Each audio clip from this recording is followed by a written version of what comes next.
Following the original request received from the organisers of Miss South Africa, preliminary investigations by the Department of Home Affairs has released a statement to say that an investigation has found that prima facie reasons exist to believe that fraud and identity theft may have been committed by the person recorded in Home Affairs records as Chidimma Adetshina's mother. The investigation came at the request of the organisers of the upcoming Miss SA contest, in which Chidimma is a contestant. Here's the voice of Home Affairs Minister Dr. Leon.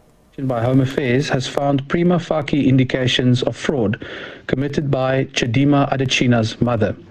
The Department of Home Affairs herewith provides an update on the ongoing investigation into the citizenship of Miss Chidimma Adetshina, a contestant in the upcoming Miss SA event.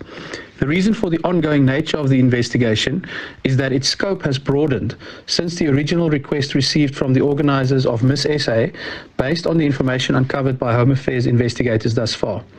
The department nonetheless provides this update to the public based on that official request and consent.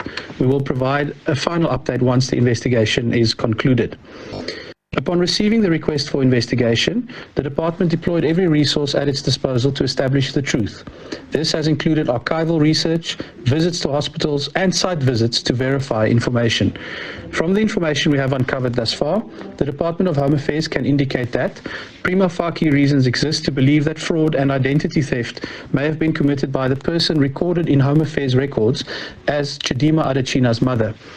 Adetshina herself could not have participated in the alleged unlawful actions of her mother, as she was an infant at the time when the activities took place in 2001. An innocent South African mother, whose identity may have been stolen as part of the alleged fraud, suffered as a result because she could not register her child. The department has broadened its investigation to identify and pursue any officials involved in the alleged scheme and is obtaining legal advice on the implications of the alleged fraudulent activity on Adetshina's citizenship status.